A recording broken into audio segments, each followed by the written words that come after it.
আমি একটা পেশেন্ট দেখেছিলাম, রিউমাটয়েড আর্থ্রাইটিসের পেশেন্ট। সে এমটিএক্স মানে মেথোট্রেক্স নামে একটা ওষুধ খেত এবং সে দীর্ঘদিন ভালো ছিল।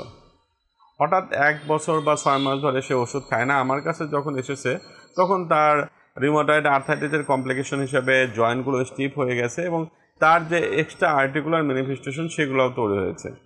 তো আমি ওনাকে বললাম যে আপনি এর আগে কোনো ডাক্তার দেখান নাই, আপনার এই রোগটা তো আগেই ধরা পড়ার কথা। তো অ্যানিওয়ে সে বলল না ডাক্তার দেখাইছিলাম, এরকম খুঁজে টুজে অনেক পেপারস ঘেটে টেটে আমি দেখলাম না। সে একজন ডাক্তারকে দেখিয়েছিলেন যে তার রোগও সঠিকভাবে ডায়াগনোসিস করেছিলেন এবং তাকে একটা সঠিক ওষুধও দিয়েছিলেন। তো আমি তাকে বললাম যে এই যে প্রতি সপ্তাহে যে আপনার এই ওষুধটা আপনি খেতেন, এটা কেন বন্ধ করেছেন? তো তখন উনি বললেন যে উনি নাকি একজন তাকে বলেছে এটা তো ক্যান্সারের ওষুধ, এটা আপনাকে কেন দিয়েছে?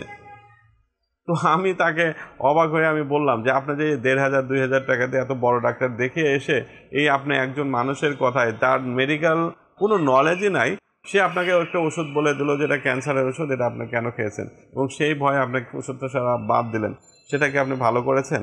আপনার উচিত ছিল যে আপনার এই ব্যাপারে যদি কনফিউশন হয় আপনি আবার ওই ডাক্তারের কাছে যান, যে বলেন যে স্যার এই ওষুধটা তো এটা এটা বলছে, তো সেটা আমি এটা ঠিক আছে কিনা, তখন আপনাকে হয়তো উনি ব্যাপারটা বুঝিয়ে দিত। আমি আপনাকে একটা কথা বলতে চাই ভাই, মেডিসিন বা মেডিকেল সায়েন্স এটা একটা সায়েন্স। এটা পড়ার জন্য একজন ডক্টর দিনের পর দিন রাতের পর রাত জেগে থেকে থেকে পড়ে এবং তারপরেও তাদের জ্ঞান পরিপূর্ণ হয় না। এত ভাস্ট নলেজেবল একটা জায়গা এখানে।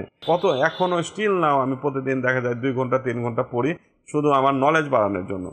এবং বলা আছে এরকম, একজন ডাক্তার যেদিন থেকে তার পড়া বাদ দেবে সেদিন থেকে আর সে ডাক্তার হিসাবে সে ডাক্তার না, সে ডাক্তার হিসাবে একজন মৃত ডাক্তার। অর্থাৎ তার কাছে আর যাওয়া যাবে না। একজন মৃত মানুষের কাছে যেমন আমরা পরামর্শ নিতে যাই না, এরকম যে ডাক্তার পড়াশোনা বাদ দিয়েছে সে ডাক্তারের কাছে যাওয়াটাও আসলে ভয়ঙ্কর একটা ব্যাপার।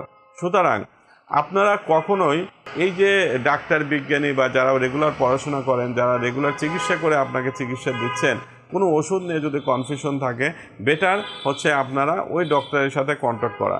আমি পার্সোনালি আমার সাথে কন্ট্যাক্ট করার জন্য আমি বিভিন্ন ধরনের আমি মোবাইল নাম্বার দিয়ে রাখছি, আমার হটলাইন দিয়ে রাখছি এবং আমার ফেসবুক পেজেও আমি অনেক সময় চেষ্টা করি যে যারা ওষুধ নিয়ে কোনো ধরনের কমপ্লেন করে তখন তারা যেন আমাকে প্রেসক্রিপশন সহ পাঠিয়ে দিতে পারে এবং আমি পরবর্তীতে তাকে যেন একটা সঠিক সমাধান দিতে পারি।